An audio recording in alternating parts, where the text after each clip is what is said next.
Buenas tardes, bienvenidos al Museo de Arte Miguel Urrutia.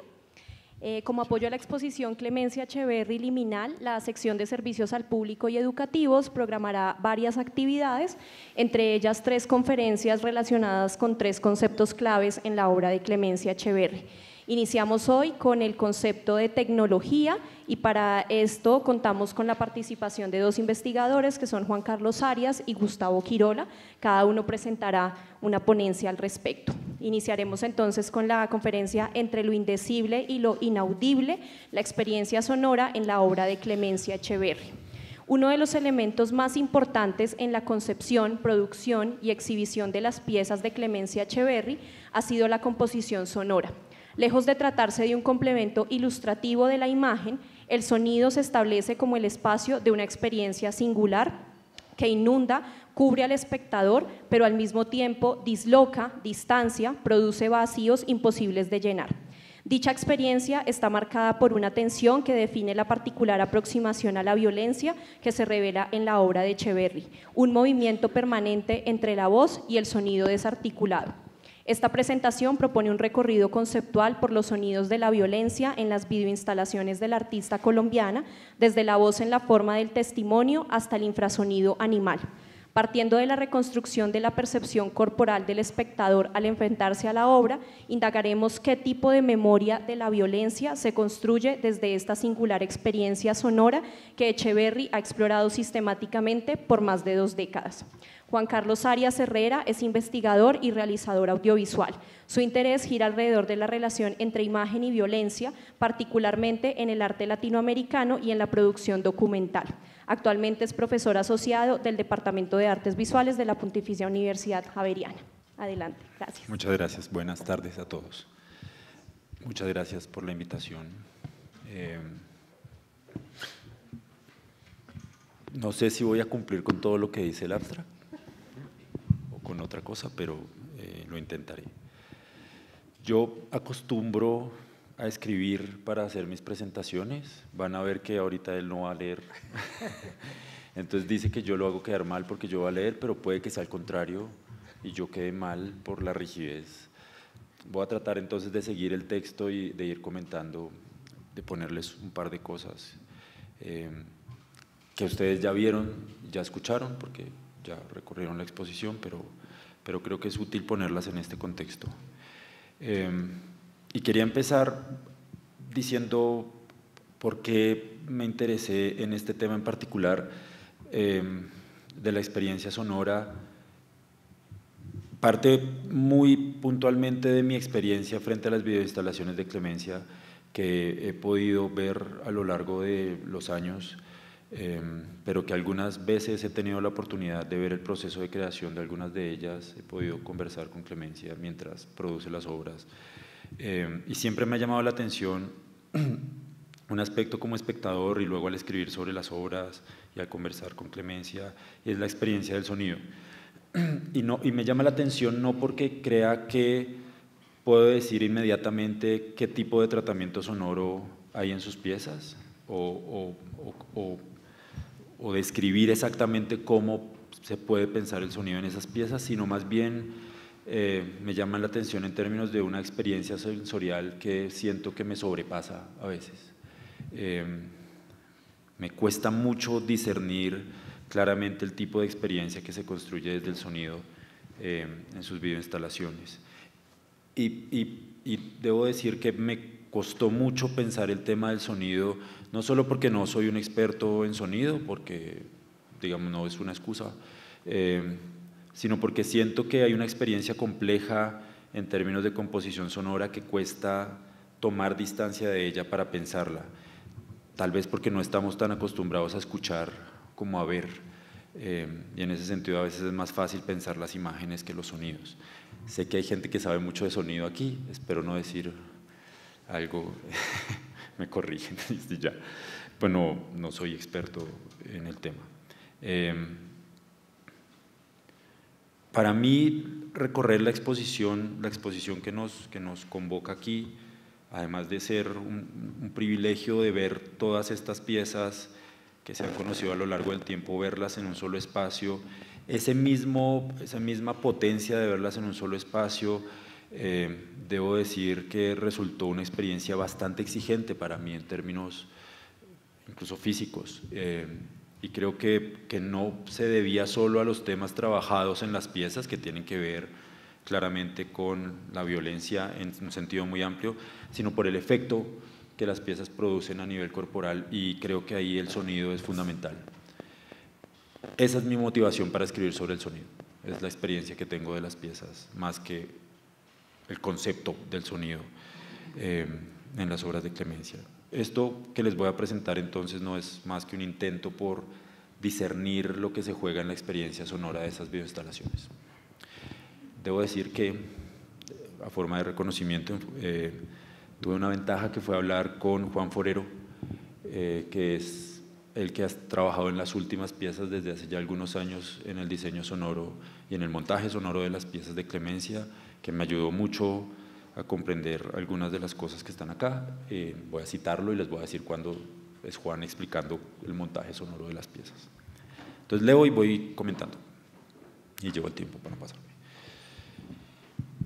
Entre el 16 y el 21 de febrero de 2000, cerca de 450 paramilitares torturaron y asesinaron a 66 personas en El Salado, corregimiento del Carmen de Bolívar, ubicado en los Montes de María. Otras versiones señalan que son más de 100 víctimas, pero no solo fue la masacre dentro del corregimiento, sino mientras llegaban a él.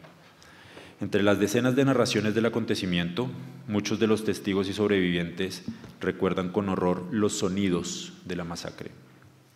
Esto es uno de esos testimonios. Eso fue un 18 de febrero, muy temprano en la mañana. Yo me encontraba en mi casa con mis hijos preparándoles la comida porque ya ellos se iban para el monte. Yo ya iba a ponerme a lavar, la ropa ya estaba en la batea, cuando escuché en la parte de atrás unos disparos. Salgo a la puerta. En esta parte que ustedes ven estaba mi hijo sentado esperando su desayuno. Entonces le hablé y le dije: papi, párate a escuchar, yo oigo unos tiros por allá en aquella loma. Hasta ahí va el testimonio. Los sonidos presagian, anuncian el acontecimiento. Son señal inequívoca de la intrusión de la violencia. A diferencia de la vista, que nos da la posibilidad de cerrar los ojos, no puede no escucharse. La audición, dicen algunos expertos, supone inevitabilidad y disponibilidad constante, incluso en estados semi-inconscientes como el sueño, como cuando uno está durmiendo. Estas características conllevan un papel preponderante de la audición en la función de alerta. El sonido irrumpe en la cotidianidad, la quiebra, la detiene y obliga a prestar atención. Párate a escuchar, le dice la madre a su hijo. Cualquier cambio en el entorno que produzca un sonido induce a la alerta y a la investigación en busca de significación o peligro eventual. Sin embargo, a diferencia de la percepción visual, el sonido no brinda un indicio directo de lo real. La intrusión es ambigua, su fuente es difícil de identificar, dice ella, por allá en aquella loma. Pero no se trataba solo de los disparos, o más tarde de los gritos y las súplicas de las víctimas que fueron torturadas y asesinadas en medio del pueblo, en la cancha de microfútbol. El sonido siempre es múltiple, se mezcla, se superpone.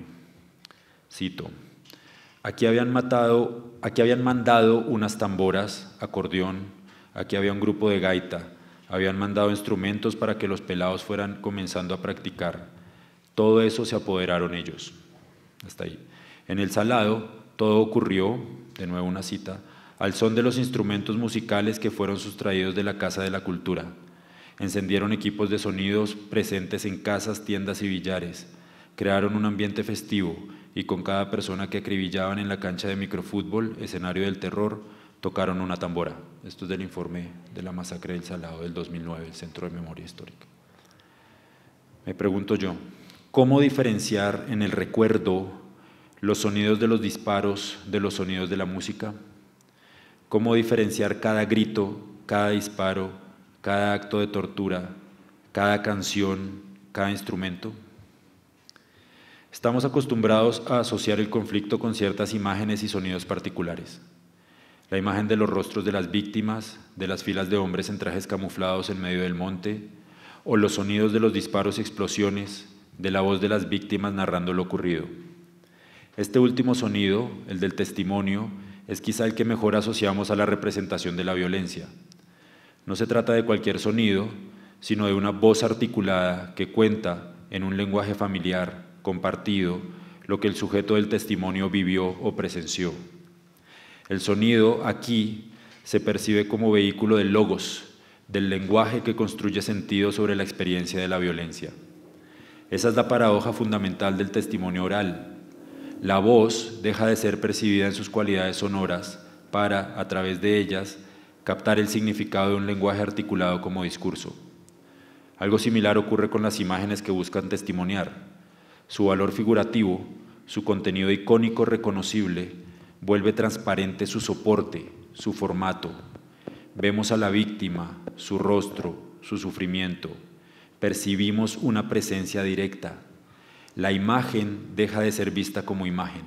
El sonido deja de ser escuchado como sonido.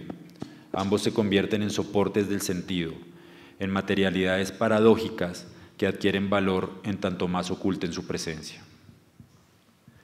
La voz y el testimonio sobre la violencia han ocupado un importante lugar en las obras de Clemencia Echeverri. Las voces de las mujeres que gritan en Calicanto, los fragmentos de voces de colombianos detenidos en cárceles inglesas y colombianas en Voz, Resonancias de la Prisión. En Muta, de 2016, aparecen voces que declaman fragmentos de Hamlet, los llamados que atraviesan el río Entreno, los testimonios de combatientes desmovilizados mezclados con los de víctimas en versión libre, las voces que aparecen en medio de las acciones y los espacios, en Sacrificio, Supervivencias o Nóctulo, o los cantos de Duelos, su última obra, la más reciente, producida este año y montada en fragmentos. Sin embargo, ninguna de estas voces aparece en la forma de un discurso articulado. La palabra siempre es sometida a operaciones diversas que terminan por convertirla en un sonido, el sonido propio de lo humano. Me refiero con esto a una operación similar a cuando hablamos del sonido que emite tal o cual animal, el rebuzno del burro, el balar de la oveja, el gorjeo del canario. No los nombramos por su contenido, incomprensible para nosotros, sino por su puro carácter sonoro. Así, la voz se revela como sonido de lo humano. Las videoinstalaciones parecen operar un doble movimiento que percibimos como paradójico. Dan la voz a aquellos que han sufrido la violencia, sea de manera directa, como en versión libre o como Entreno, o a través del filtro de la ficción, como en Nóctulo. Entonces dan la voz a los que han sufrido la violencia y al mismo tiempo dislocan el habla, separan la voz que testimonia del contenido testimoniado. Hay muchos procedimientos desde los que se produce esta dislocación. El más claro tal vez está en la obra Versión Libre de 2011. Entre los diversos videos que componen la instalación, Echeverri incluye una serie de testimonios de victimarios reinsertados de grupos armados, dando detalles de algunos de los crímenes que perpetraron años atrás. Cada persona es grabada de frente, en el formato tradicional de la entrevista, pero esta vez con un pasamontañas negro cubriendo su rostro, que es una herramienta bastante familiar a la hora de grabar individuos que han infringido la ley y que no pueden dar la cara. Solo la boca de cada uno de los personajes se hace visible cuando comienza a hablar y levantan levemente la tela negra. En el montaje, sin embargo, en lugar de organizar los testimonios linealmente uno detrás de otro, Echeverri sobrepone los diversos rostros y las distintas voces, rompiendo la linealidad del relato y haciendo que se elimine cualquier identidad entre narrador y narración. El espectador ya no reconoce qué rostro corresponde a qué relato. El formato de la entrevista se rompe y la voz del testimonio queda dislocada respecto a quien la enuncia y respecto a su propio contenido, el cual queda solo sugerido a través de palabras identificables dentro de la radical fragmentación, frases que se alcanzan a escuchar. El montaje parece dudar de lo que los personajes dicen, no porque su contenido pueda ser falso o porque se trate de los malos de la historia a los que no debe creerse nada de lo que dicen, sino porque en su forma todas las narraciones parecen corresponderse entre sí, todas parecen susceptibles de sobreponerse unas sobre otras en tanto asumen formas similares. El testimonio queda dislocado por el medio mismo que lo registra. Solo por instantes, la imagen presenta un solo rostro con su correspondiente voz. momentos en los que el victimario parece salir de las estructuras conocidas de la narración para hablar de cómo sus acciones afectaron su propia vida. Ahí quiero que escuchemos 2 minuticos de versión libre para que esta descripción se vuelva ambiente sonoro. Solo les voy a poner 2 fragmenticos, uno de versión libre y uno de Nóctulo. Obviamente es distinto si lo ven con la obra completa, pero me parece interesante el ejercicio de escuchar un fragmento y pensarlo en estos términos.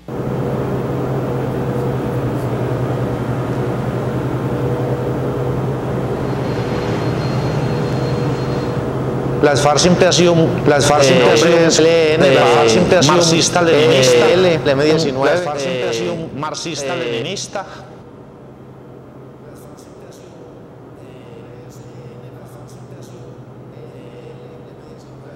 Me arrepiento de haber estado en la masacre del Naya, donde murieron tantas personas justamente por una guerra absurda.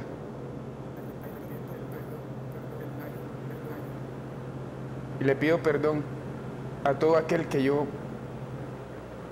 Perdón.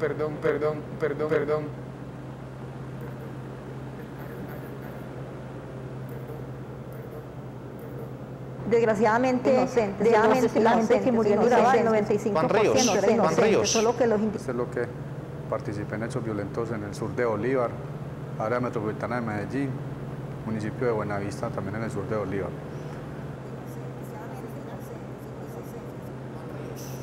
En 1995, el 27 de octubre, asesinan a mi esposo. Y perdón por lo que hice. Ellos vengaban la muerte de mi esposo, cosa pues que nunca se dio, porque hasta ese momento las venganzas hasta dónde pueden llegar.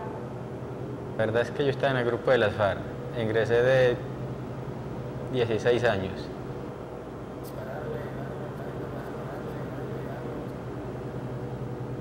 Matarlo, y asesinaron a toda la junta directiva de la cooperativa. Está bien.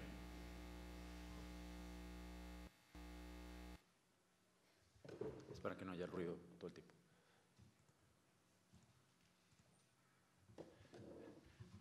En otras obras, los procedimientos de dislocación de la voz parecen más radicales. En Nóctulo, de 2015, el encuentro con una casa abandonada por la violencia nos enfrenta a una relación particular con los testimonios. La voz reverbera, se repite, se reproduce al revés. Quiero ponérselos antes de describirlo para que podamos hablar de él.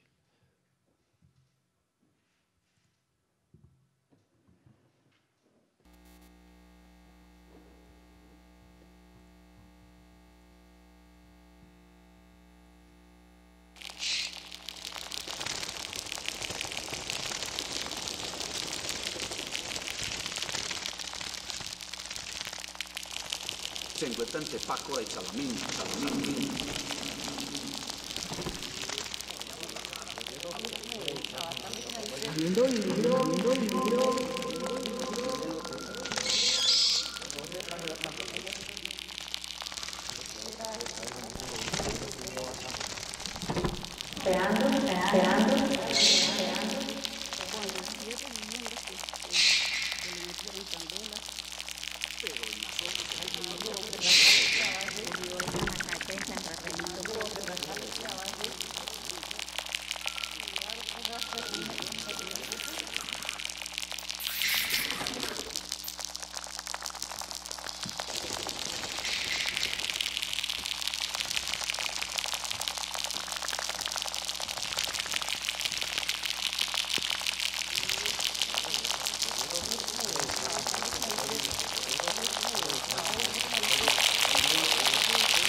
El contenido de la voz es indescifrable, salvo por unas pocas frases que parecen escapar a la distorsión general que cubre la pieza y que permiten descubrir el contexto general de la violencia.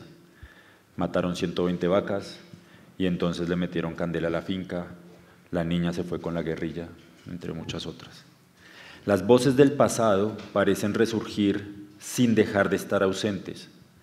Esta ausencia se enfatiza aún más a través del contraste entre la voz y el sonido del animal, los chillidos y aleteos del murciélago y las semillas que caen permanentemente. La voz entra en relación con el ultrasonido del murciélago. Esta parece ser una constante en las piezas de Clemencia Echeverry. La voz aparece siempre en tensión con otros sonidos que parecen eclipsarla: los pasos, humanos o animales, el río, los aleteos, el fuego, los chillidos ultrasónicos, el infrasonido del ruido sordo. Podríamos pensar que esos otros sonidos no nos permiten escuchar el contenido de la voz, pero más bien constituyen la condición para que la voz se haga audible de un modo singular, como sonido más cercano al chillido del animal, de los nóctulos, que a la voz articulada. La potencia de nóctulo radica en igualar el testimonio de las víctimas al ultrasonido del murciélago. No se intenta reconstruir narrativamente lo ocurrido en esa casa, sino recrear, volver a crear la imagen del pasado del mismo modo que el eco del animal recrea el espacio y lo hace perceptible. Pues todos sabemos el funcionamiento del biosonar de los murciélagos, que funciona como un radar. Entonces se ubican en el espacio, no son ciegos, el mito de que son ciegos no es verdad.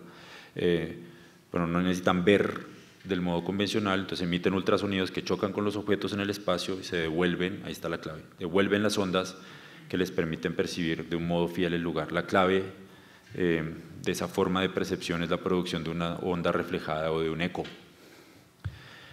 Aquí está el punto. La voz convertida en eco permite que el espectador se mueva en el espacio del pasado sin acceder directamente a él. Es por esta razón que el contenido de lo que dicen las voces pasa a un segundo plano, así como la identidad del sujeto que denuncia, como en versión libre. El testimonio se transforma en voz pura, en sonido humano que emerge de ese lugar olvidado del pasado. Como el sonido del animal, la voz permite reconstruir una ausencia en el presente. Todas las voces en las piezas de Echeverry funcionan como el sonido emitido por el murciélago. Son conceptualmente ultrasonidos, en tanto nos permiten reconstruir el pasado de donde emergen.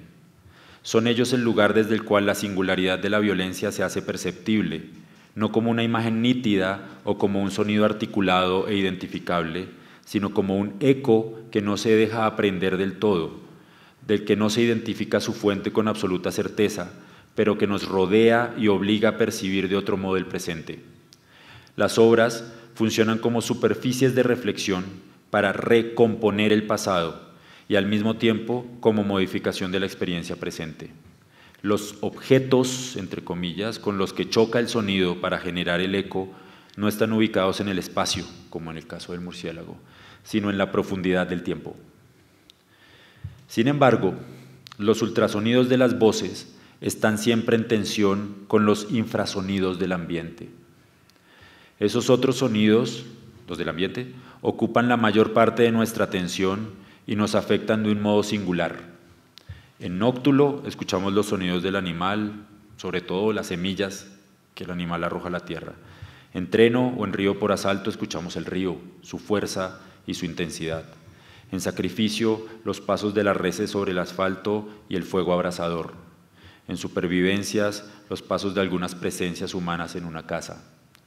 Todos estos sonidos invaden el espacio paulatinamente, imponen su presencia y nos envuelven, se hacen inevitables y nos atraviesan corporalmente. Los guiones visuales de algunas de las obras de Clemencia dan cuenta de esta experiencia de propagación del sonido. Son algunas imágenes me gustan mucho los guiones visuales con los que trabaja Clemencia. Y seleccioné sobre todo unas partes en donde ocurre este juego en el que se revela en parte el modo como Clemencia piensa el sonido y su relación con la imagen. No no como un trasfondo ilustrativo o informativo para las imágenes, sino a veces parece una fuerza plástica que habita los lugares. Por eso es muy interesante ver cómo el sonido se convierte en imagen en estos bosquejos de trabajo. Entonces, busqué en esos bosquejos todas las anotaciones sobre lo sonoro y sobre su plasticidad en la investigación con los sonidos. Siempre están acompañados de trazos, de un intento de convertir en una fuerza plástica la fuerza sonora.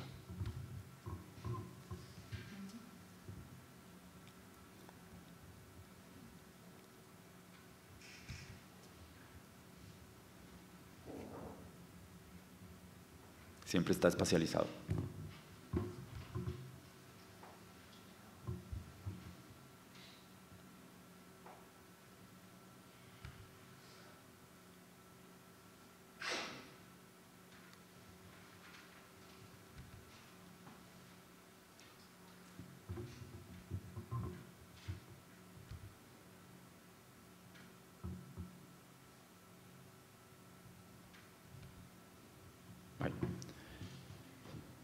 El dibujo, que es a través de lo cual compone esas especies de guiones visuales, se convierte en la materialización de una serie de fuerzas que habitan el espacio. En Nóctulo, por ejemplo, los dibujos revelan trazos de un sonido imperceptible, de un grito inaudible, el esfuerzo material, casi obsesivo por hacer que ese sonido resuene en el dibujo y la escritura. En ellos, las palabras minúsculas se mezclan y confunden con líneas que expanden las huellas del animal. La escritura humana se confunde con la mancha. Son trazos que hacen eco de los sonidos que parecen escapar permanentemente. Como afirma Julia Kristeva, el trazo no representa, no es un signo, sino la apertura de un escenario que escapa a la significación. En ese sentido, la escritura en Nóctulo no traduce la voz y el sonido a un nuevo medio, los expande, los hace audibles, recrea sus recorridos y dinámicas. El dibujo no ilustra o representa, funciona más bien como una caja de resonancia que amplifica aquello que no percibimos, que tal vez no queremos percibir. Sobre la experiencia sonora en las obras de Clemencia, Stephen Sepke afirma: el sonido va más allá de su imagen, inquietando al espectador y siguiendo su recorrido dentro de nosotros. De esta manera, la imagen sonora explora todas las resonancias de su violencia más allá de la pantalla, que literalmente acaba de atravesar. El sonido que atraviesa, hasta ahí va la cita de Sepke, el sonido que atraviesa los cuerpos no es aquí una metáfora. En el siglo XVIII, el físico alemán Ernst Chladni demostró con sencillos experimentos visuales el modo como el sonido afecta a la materia. Usando el arco de un violín, Chladni hizo vibrar placas de metal cubiertas con arena fina produciendo figuras geométricas. Le pegaba con el arco a la plaquita de metal y la arena asumía formas geométricas. Cuando la placa vibra, el polvo fino tiende a desplazarse por efecto gravitatorio desde las zonas de máxima vibración a las zonas de vibración nula, pudiéndose visualizar los nodos en ella. Las diferentes frecuencias sonoras inducen diferentes modos de vibración, por lo que los dibujos sobre la placa van cambiando conforme se modifica la frecuencia del sonido. Lo clave es la frecuencia. El sonido modifica físicamente a la materia y el cuerpo no es la excepción. El cuerpo humano es particularmente sensible a las vibraciones y cambios de frecuencias sonoras, no solo en términos de escucha. La experiencia del sonido no puede reducirse a la experiencia de la audición. A pesar del amplio umbral de percepción del oído humano, todo sonido por debajo de los 20 Hz o por encima de los 20.000 Hz se hace inaudible, lo que no quiere decir que no pueda ser percibido o que no afecta al cuerpo.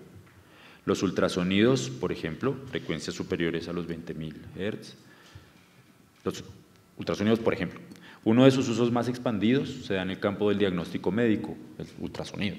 Este es posible porque el ultrasonido atraviesa los tejidos blandos del organismo al mismo tiempo que se refleja en ellos, creando una imagen a través de la detección de los ecos que provienen del interior del organismo. Pero más allá de los usos diagnósticos, saben ustedes que los ultrasonidos tienen usos terapéuticos, pues afectan de diversos modos los tejidos orgánicos. El caso de los infrasonidos ha sido también ampliamente estudiado. Los infrasonidos de baja intensidad no son percibidos por el oído, sino que afectan directamente el sistema nervioso. En algunas intensidades, los infrasonidos afectan el equilibrio y el movimiento, y algunas teorías afirman que, en intensidades superiores a los 180 decibeles, provocan el desgarro de los alvéolos pulmonares y hasta la muerte.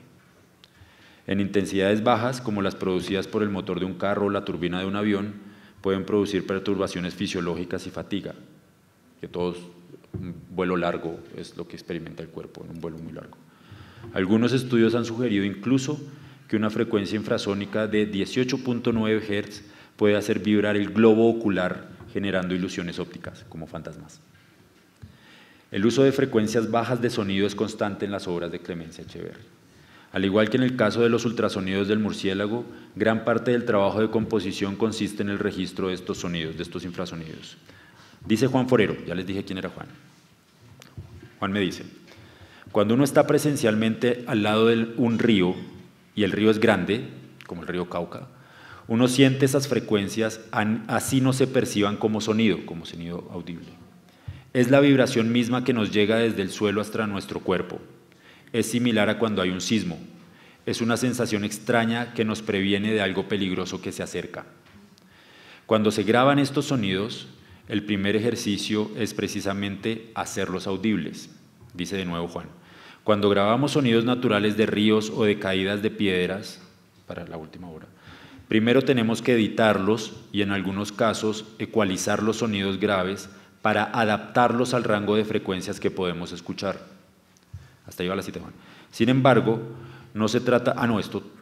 esto ya es mío. Sí, para que no vaya a decir que él dijo esto, porque puede ser una locura mía. Sin embargo, no se trata solamente de hacer un registro técnico de lo inaudible para traerlo a la escucha. Ahora sí, Juan. En otros casos, manipulamos la misma frecuencia grave haciéndola aún más grave para hacer énfasis en la sensación que produce. Las obras de Clemencia siempre intentan llenar el espacio con un sonido envolvente que no necesariamente es algo que conscientemente podemos distinguir. Así, ahora hasta ahí la cita, así el proceso de composición sonora parece moverse entre dos polos en tensión. Por un lado, hacer audible lo que no podemos escuchar. Por el otro, radicalizar lo inaudible para hacerlo perceptible de modos distintos a la escucha. El proceso tiene, en la descripción de Juan, varias etapas. Otra vez lo cito. Primero, duplicar, esto es un poco técnico, pero quiero señalarles por qué me parece tan interesante. Primero, dice él, después de haber grabado esos infrasonidos, duplicar el audio grabado en dos canales. Uno de los canales se deja igual. Del otro canal se hace un playback a mitad de la velocidad y la frecuencia. A mitad de la velocidad y la frecuencia. Luego se mezclan los dos canales. Luego, en otra etapa posterior, se aplica un ecualizador subiendo el volumen a todas las frecuencias que están por debajo de los 200 a 250 Hz. Hasta ahí. Me interesa subrayar el ejercicio técnico de hacer sobresalir las frecuencias más bajas. La finalidad es muy clara, y Juan la explica en el caso de los aleteos de nóctulo. Vuelvo y cito. En los aleteos, lo que hicimos fue agregarle al sonido un poco más de frecuencias bajas, entre los 100 y 200 Hz, específicamente en ese rango, con el fin de que se sintiera la sensación del viento que te pega en la cara, en este caso simulado por los oídos. Una vez en la sala, esto te genera inconscientemente la sensación de que el animal o algún tipo de presencia está ahí en el espacio. Hasta ahí es la cita de Juan. Las obras plantean de este modo una tensión permanente entre lo audible y lo inaudible. Los sonidos de los murciélagos, por ejemplo, fueron grabados de distintos modos. Aquellos que son perceptibles por el oído humano en forma de chillidos, yo digo chillidos porque es como los escuchamos, pero no quiere decir que sean chillidos. Aquellos que son perceptibles por el oído humano en forma de chillidos fueron reproducidos en su estado natural. Sin embargo, aquellos que no percibimos fueron registrados con un micrófono que capta frecuencias hasta los 20.000 Hz. Se capturan audios que no se pueden oír. El proceso posterior consiste en transponer las frecuencias, es decir, si un sonido era de 24.000 Hz, no lo podemos escuchar, era dividido en dos para tener dos audios de 12.000 Hz. Esta secuencia ya puede oírse, dice Juan, pero está en un rango de frecuencias demasiado incómodo para el oído, así que tuvo que dividirse en 4, obteniendo sonidos de 6000 Hz. Insisto en lo que creo que se devela en esta descripción del proceso de composición sonora, más allá de lo técnico. Lo inaudible es traído a la escucha, pero al mismo tiempo se subraya su carácter inaudible, la posibilidad del sonido de construir experiencias corporales más allá de la escucha. Esta es la última imagen. De este modo, la experiencia sonora de las instalaciones no se reduce a la percepción audible, al sonido en términos de lo que podemos escuchar. Se mueve más bien en los rangos de lo inaudible, de lo infrasónico y lo ultrasónico, de lo que afecta de otro modo al cuerpo, obligándolo a moverse, a quedarse quieto, a buscar, a dejar de mirar. ¿Qué es lo que percibimos entonces en la experiencia de lo inaudible? Se trata de una simple experiencia de afección corporal. La experiencia sonora trae a nosotros la singularidad de la violencia, no de modo explicativo y racional, sino de modo afectivo y corporal. Lo que propongo aquí es que la experiencia de lo inaudible nos acerca a la violencia como algo indecible. ¿En qué sentido puede afirmarse que la violencia es indecible? No en el sentido de una esencia irrepresentable del acontecimiento, sino más bien en el sentido de un límite del habla. Primo Levi, cuando reflexiona sobre su propio ejercicio de dar testimonio como sobreviviente de los campos de concentración, señalaba la necesidad de recordar que todo testimonio implica una laguna, algo que no se puede enunciar. Dice Primo Levi, lo cito: hay también otra laguna en todo testimonio. Los testigos, por definición, son quienes han sobrevivido. Los que hemos sobrevivido somos una minoría anómala, además de exigua.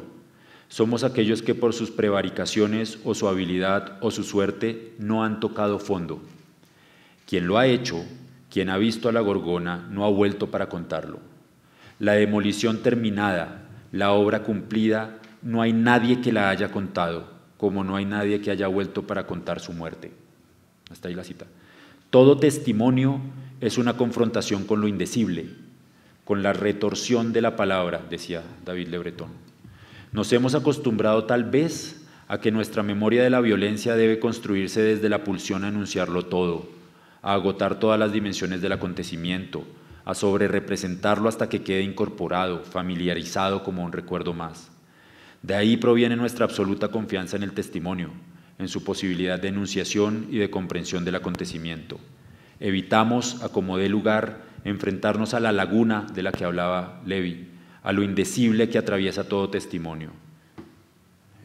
Y no pasa solo en el testimonio oral o escrito, sino también en el de la imagen. Si han visto el cineasta camboyano Riti Pan, tiene unas reflexiones bien potentes sobre la imagen que falta, sobre cómo, a pesar de tener todas las imágenes, en ese caso del genocidio perpetrado por los Khmeres Rojos en Camboya, de todas formas hay una imagen que nunca va a estar, hay una imagen que siempre es faltante, hay algo que no se puede mostrar.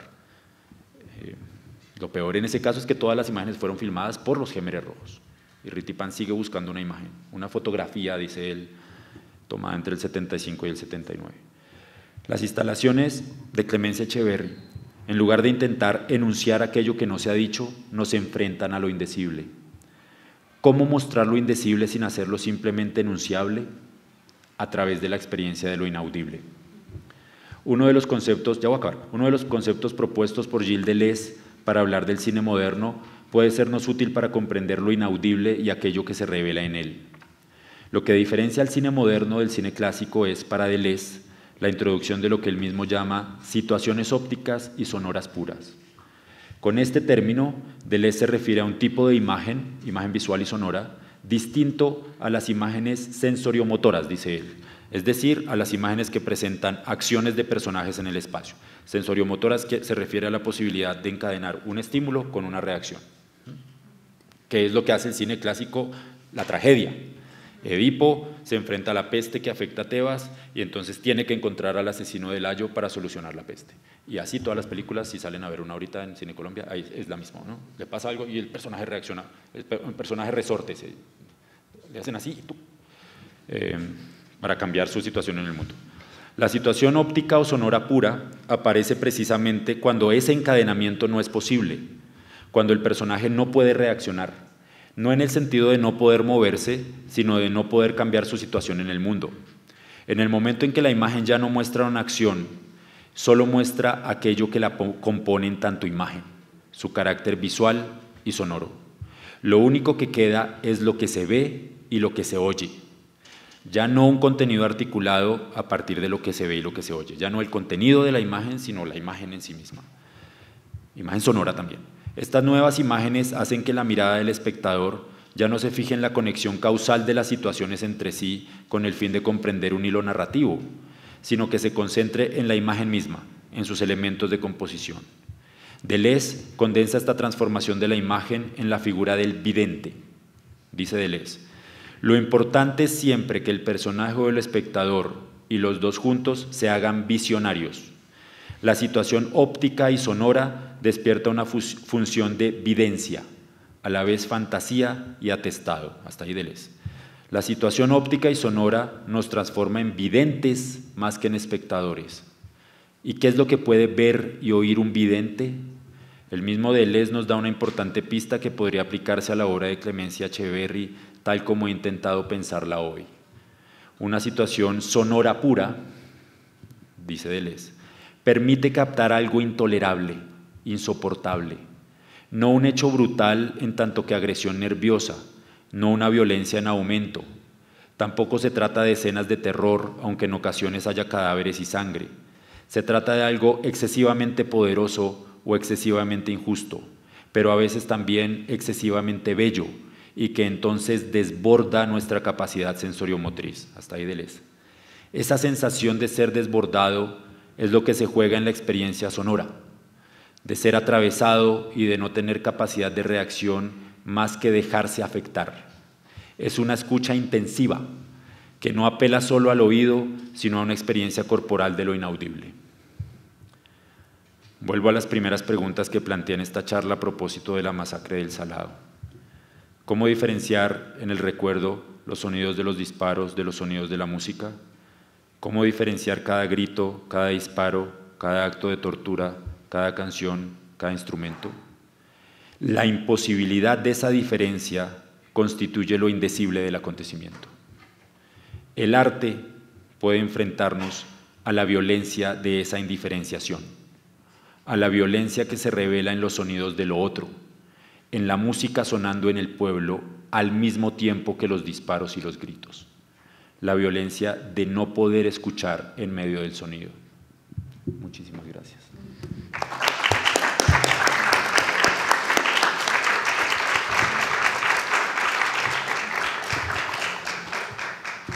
Muchas gracias, Juan Carlos. Vamos a dar ahora la palabra a Gustavo Quirola con su ponencia Clemencia Echeverry o la máquina de instalar afectos.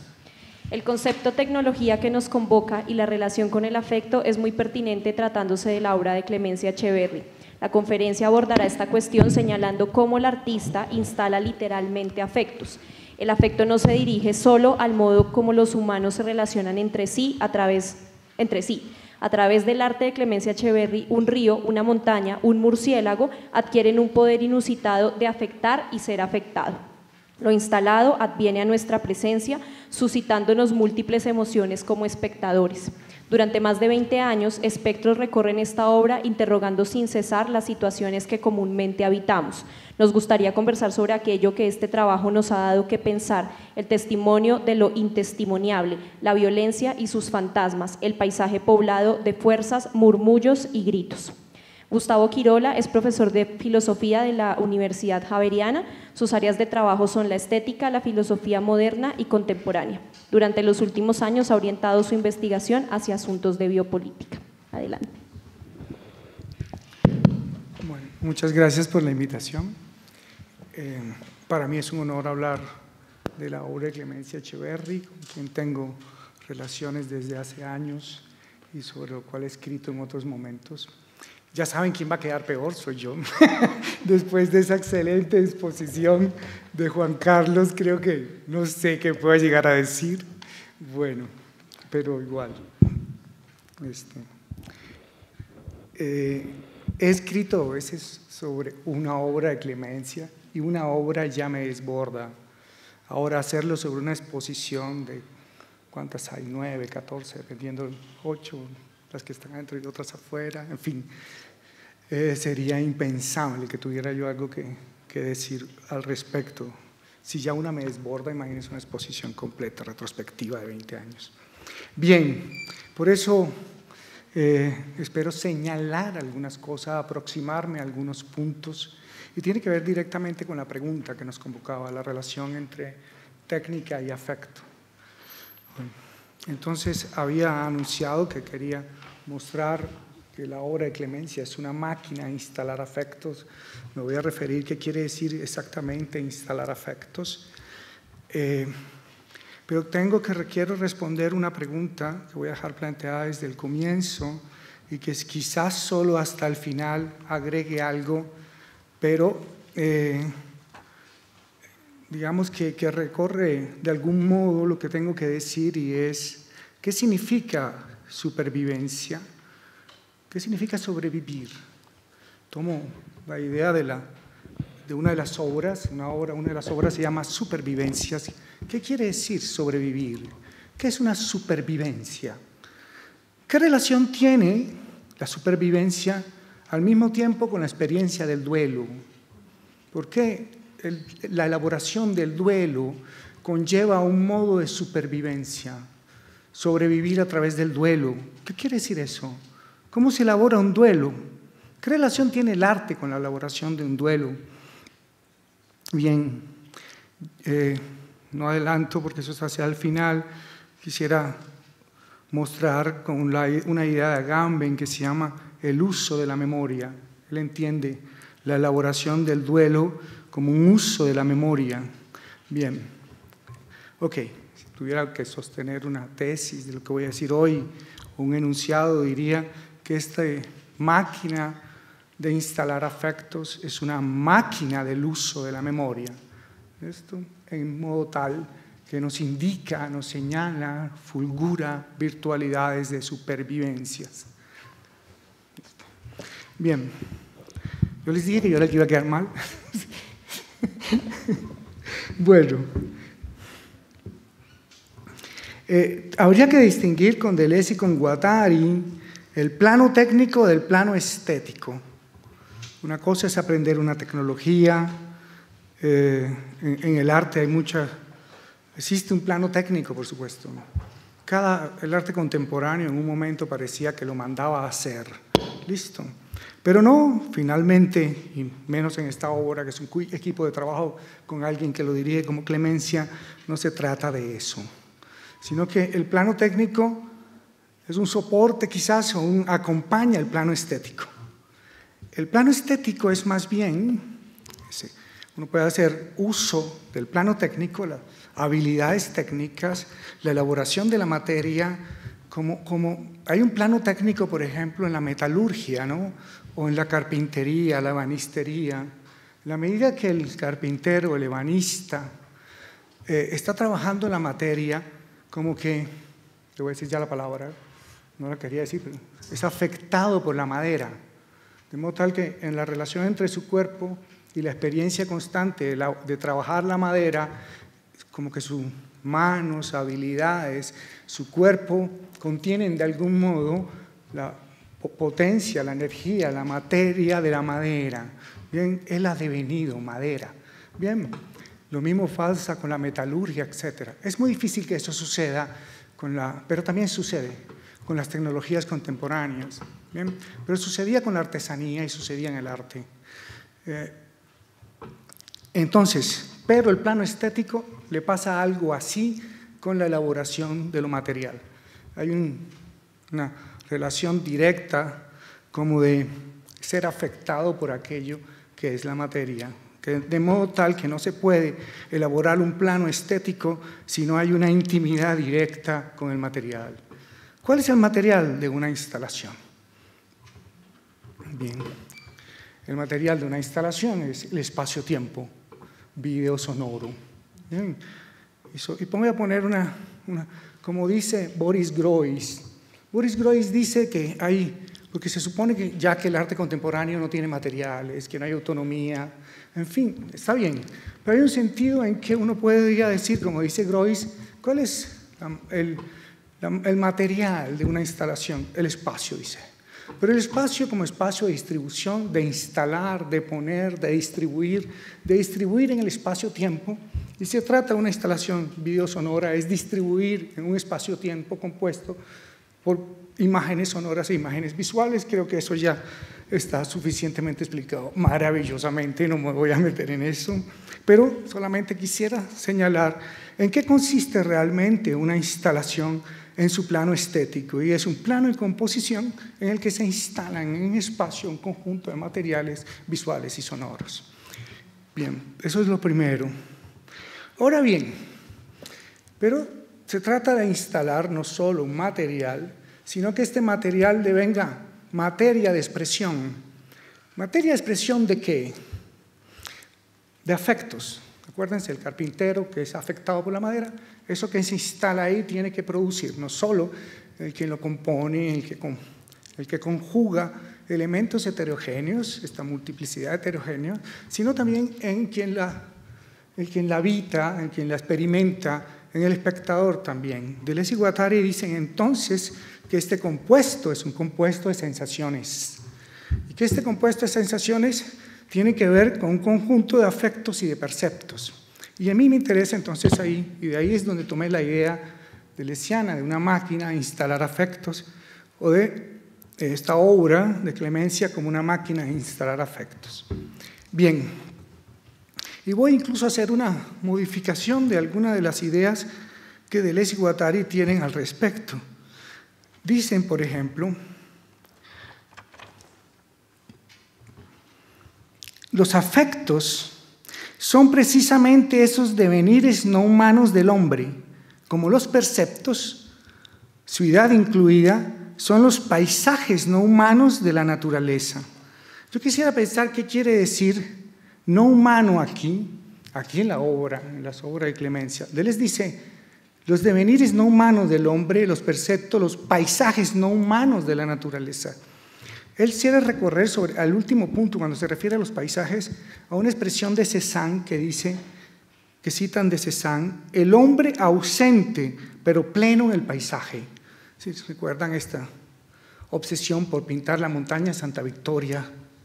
Muchas veces, que llega un momento en que dice, una montaña piensa en mí, igual. Son las modulaciones de la luz de la montaña, múltiples horas, etcétera, etcétera. Bueno, en fin, que es como la madera, pero aquí se pone montaña, el pintor deviene montaña. Bien, pero siempre es el hombre ausente de pleno en el paisaje, como si no hubiera, y no hay hombres ahí, no está completamente ausente, es solo el afecto de la montaña.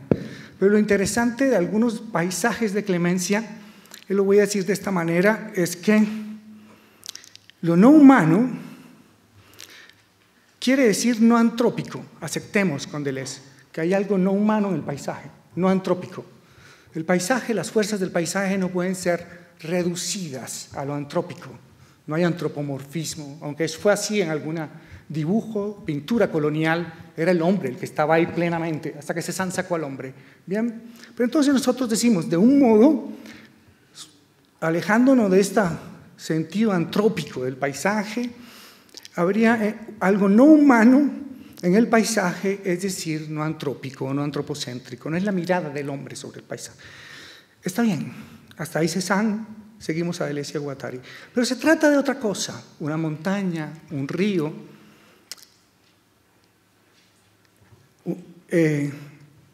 A veces no cito las obras, si quieren digo nada más, porque hay muchas montañas, muchos ríos, río por asalto, sin cielo, en fin, y el río que va desde Treno hasta fin. Entonces, ¿qué es lo que sucede acá?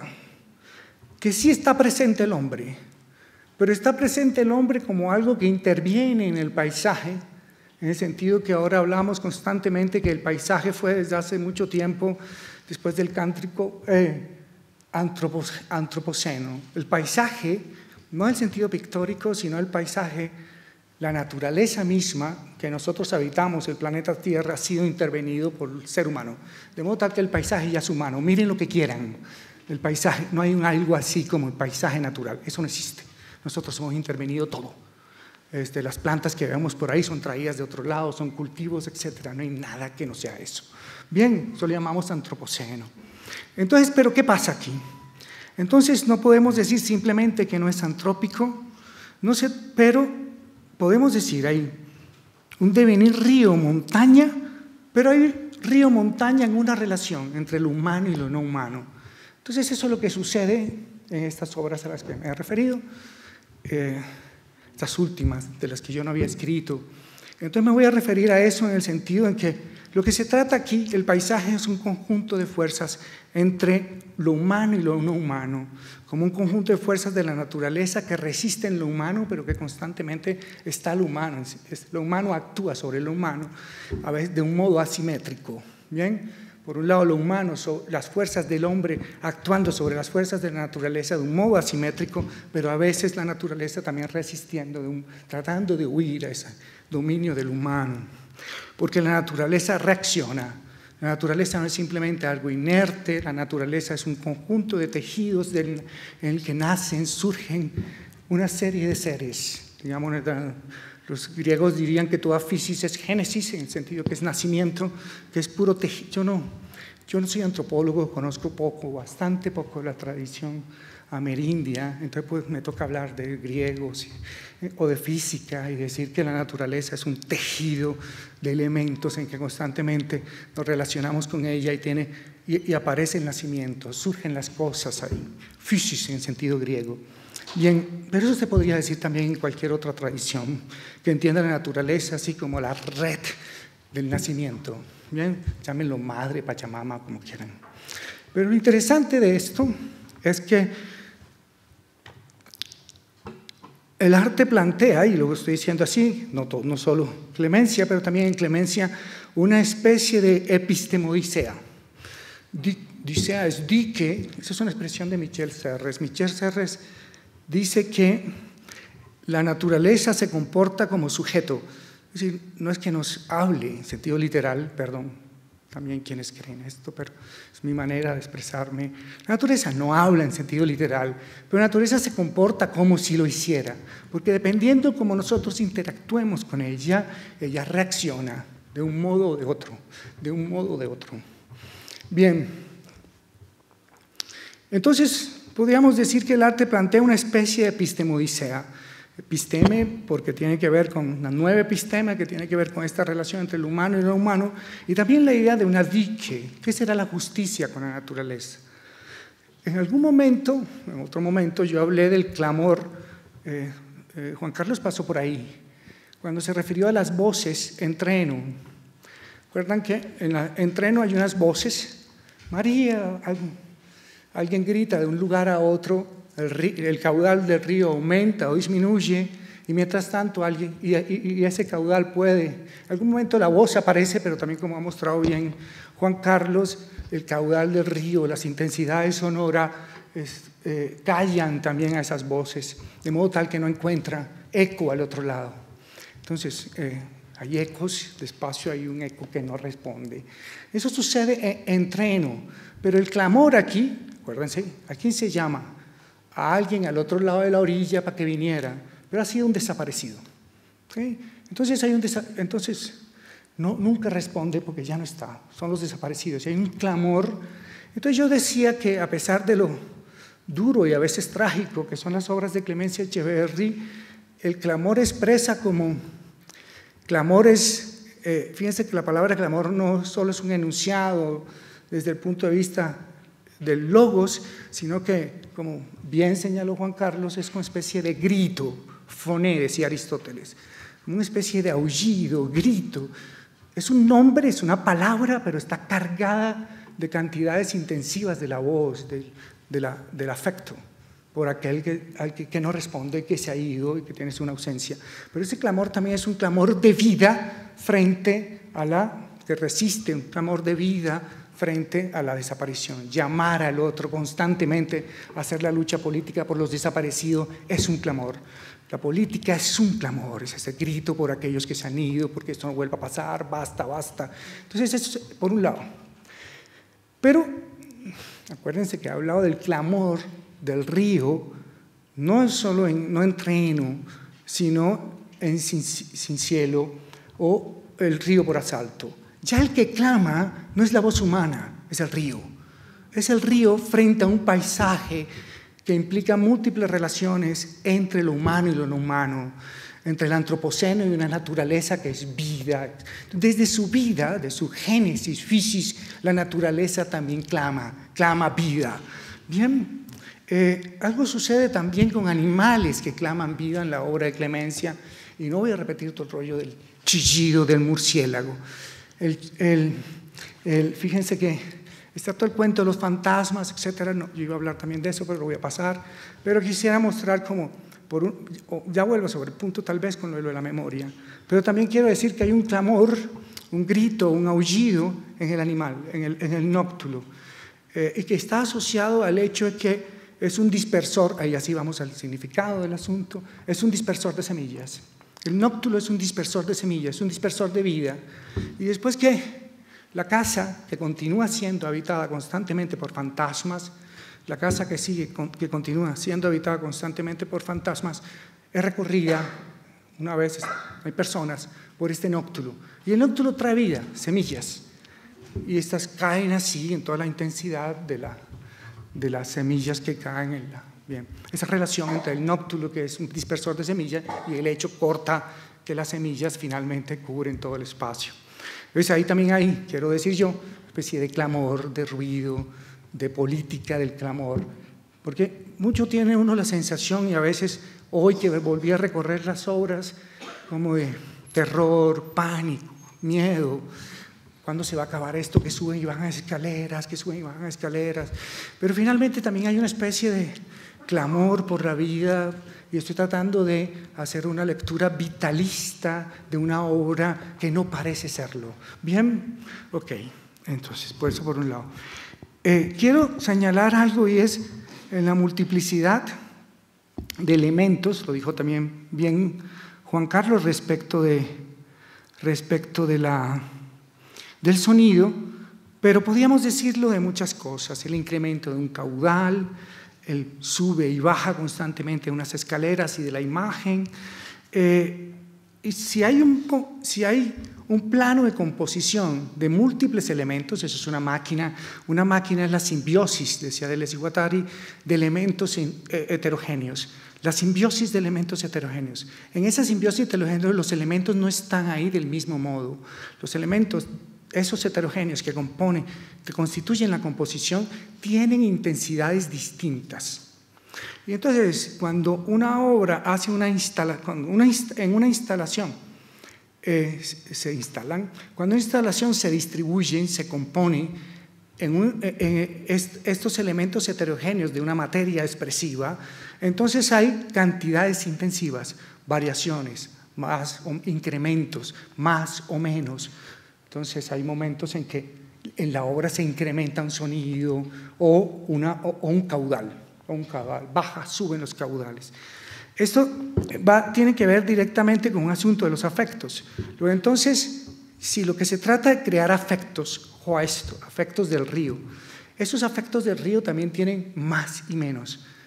He tratado de decir que no es lo que uno siente, sino lo que uno siente a través del río. O sea, hay un momento en que tú no solo sientes cosas como miedo y ese tipo de cosas, sino que sientes el río. ¿Ven? Sientes el incremento del río, sientes las intensidades del río, y uno entonces también los afectos que siente respecto a eso se incrementan o disminuyen. Todo está, no sé si entienden, instalar afectos es que no son los afectos que nosotros, las afecciones que uno tenía antes, sino que en la experiencia de lo visual y sonoro, como se compone en el espacio-tiempo, en coexistencia de tiempos distintos, con intensidades distintas, eso es lo que quiere decir. Cuando digo intensidad, digo que el espacio también es temporal. Es decir, el espacio se temporaliza y el tiempo se espacializa en esta instalación. Pero lo que uno siente y lo que uno experimenta, lo experimenta a través de los afectos en la medida en que aumentan o disminuyen. Entonces no tiene pausas, de pronto hay un corte, etcétera, etcétera. Las ediciones también editan de algún modo lo que estamos sintiendo a través de la obra, pero que no lo podíamos hacer por fuera o una experiencia similar. Bien.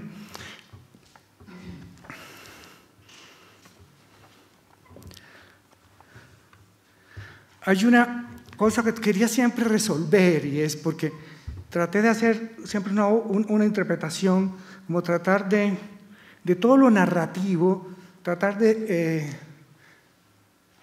subordinarlo a lo más, al conjunto de fuerzas, a las intensidades, a todo esto. Pero encuentro que en muchas de las obras de Clemencia hay una especie de alegoría, y que tiene un carácter, es decir, lo narrativo existe, hay fragmentos de narración.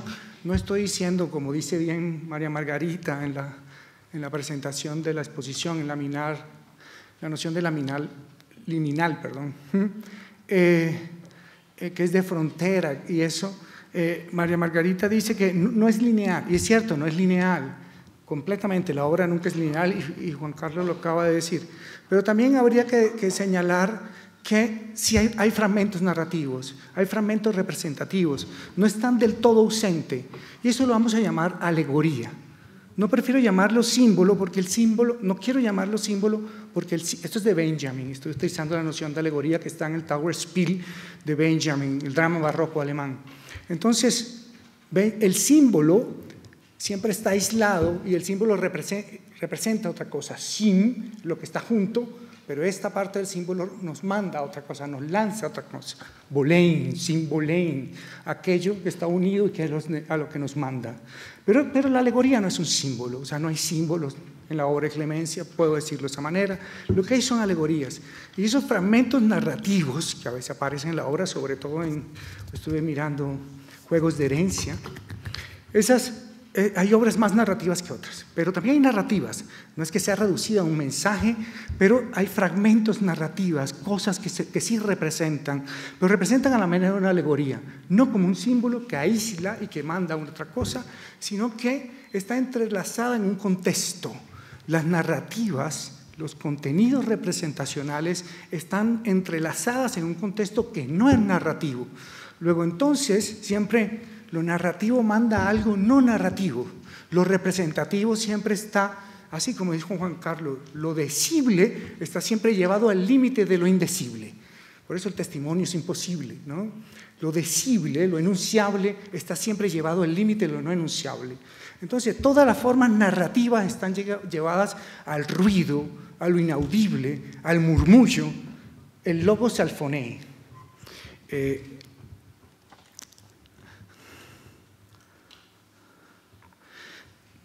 Y también dice Benjamin que en este juego hay una sobreposición entre naturaleza e historia.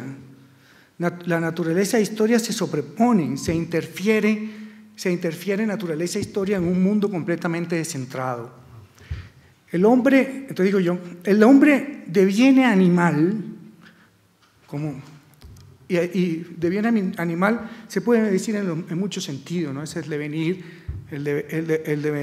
en la obra, murciélago del trabajo, pero el devenir animal, pero también el hombre deviene paisaje que fagotiza, o sea, no solo se deviene montaña en el sentido sino que uno deviene paisaje en el mismo sentido en que fagotiza las potencias del paisaje y las agota, ¿cierto? En esa manera, en el sentido más depredador de la naturaleza. Y eso está en el paisaje.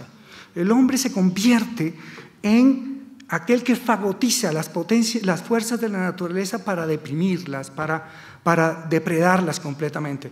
Entonces se puede decir las dos cosas y están en tensión ahí. Y eso muestra la obra, esa relación tensa entre lo uno y lo otro, y es que el paisaje ha devenido humano, se ha humanizado en la medida que el hombre ha fagotizado las fuerzas de la naturaleza por depredación.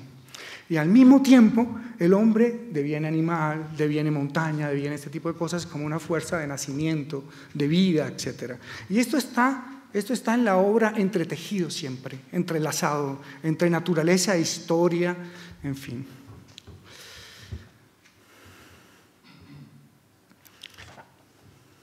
incluso con un gallo, pero lo dejo para las preguntas.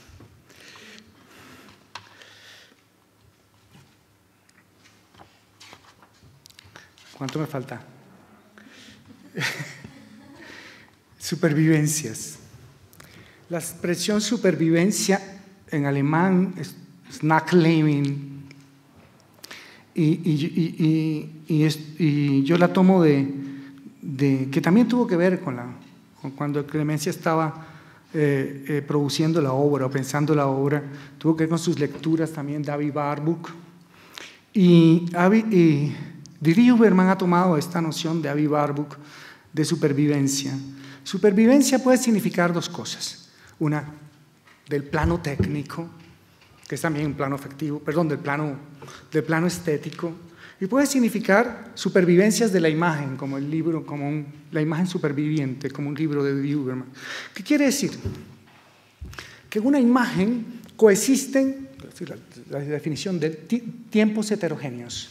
En una imagen no solamente es la imagen en un tiempo, sino que en una imagen hay sobrevivencias, supervivencias de otros tiempos, pero coexisten en uno y mismo tiempo. Entonces, una y misma imagen tiene la coexistencia de tiempos heterogéneos porque sobreviven imágenes también del pasado en la imagen actual. Entonces, y no solo eso, sino que además están en tensión. Eso, por un lado, supervivencia simplemente quiere decir Nachleben, la supervivencia de imágenes. Que no es que las cosas del pasado simplemente pasan, sino que se preservan, conservan. Por un lado.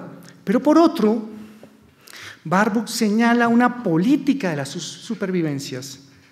Dice Didi Huberman, Warburg mostró no solamente el papel constitutivo de las supervivencias en la dinámica misma de la imaginación occidental, lo que acabo de señalar, sino también las funciones políticas de las que sus disposiciones memoriales se revelan portadoras. Entonces, no es solo el asunto de que en una imagen artística, en una pintura, en la obra de Clemencia, coexistan tiempos heterogéneos en el espacio. No solo es eso, un espacio que se vuelve no espacio extensivo, sino un espacio intensivo, porque hay distintos tiempos, vibraciones, intensidades, como ya lo había señalado, eso es cierto.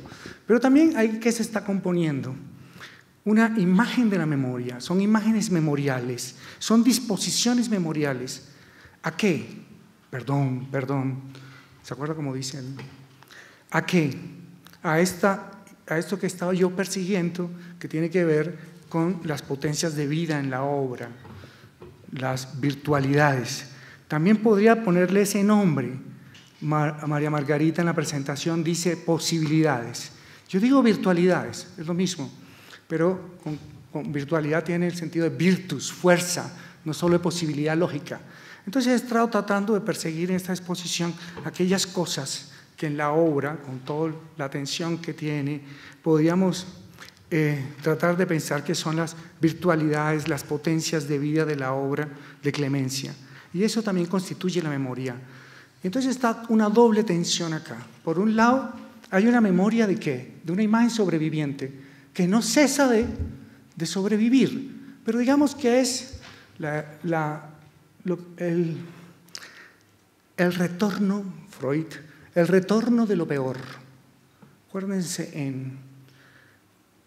en versión libre, aquí está muy bien también, porque antes era un sentido solamente horizontal o vertical, no para ponerme a explicar eso ahorita.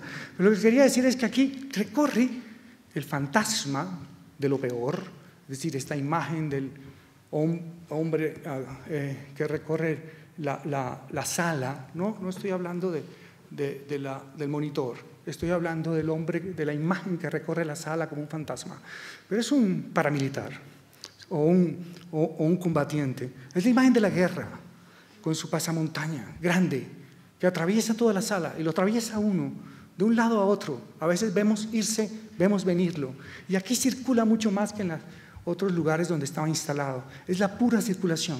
de este fantasma, que es el fantasma de lo peor, el retorno de lo peor, de lo que no cesa de volver, la guerra que no cesa de volver, la guerra que no cesa de volver. Bien, por un lado, pero también está como en la obra de Nóctulo, ¿se acuerdan? La casa, no solo está la cosa vital, digamos así, de la que ya expliqué, de las semillas, etcétera, ese, y del nóctulo que es dispersor de semillas, sí, también está el fantasma que habita en ese espacio, la casa inhabitada, hay un fantasma que sigue ahí, eso también. ¿Por qué los muertos y los muertos nuestros son virtualidades, potencias de vida? Es raro, porque en eso consiste elaborar el duelo. Entiendan, hay un fantasma y hay una tensión en las supervivencias. Por un lado, el retorno de lo peor y nuestros muertos, los que han sido asesinados, ¿cierto? Esos del cual no podemos testimoniar, el de la laguna, lo intestimoniable, lo indecible que vuelve constantemente. ¿Pero por qué? Porque es por ellos, ante ellos, que vale la pena otra cosa. Puras virtualidades, no sé si lo entienden un poco. Dice Primo Levi, ya que lo estaba citando, yo iba a citar a Agamben, pero Agamben cita a Primo Levi, nada puede sobrevivir al hombre, supervivencia, que el hombre mismo. Yo diría, porque aquí ya nos metimos con paisajes que no tienen que ver necesariamente con la supervivencia de lo humano, nada puede sobrevivir a una política del miedo que a una política de la vida. Nada puede sobrevivir que el uso que hagamos de la memoria. Supervivencia significa usar la memoria como una virtualidad. No sé si la elaboración del duelo es precisamente eso, convertir nuestros muertos en una potencia de vida frente al retorno de lo peor. Gracias.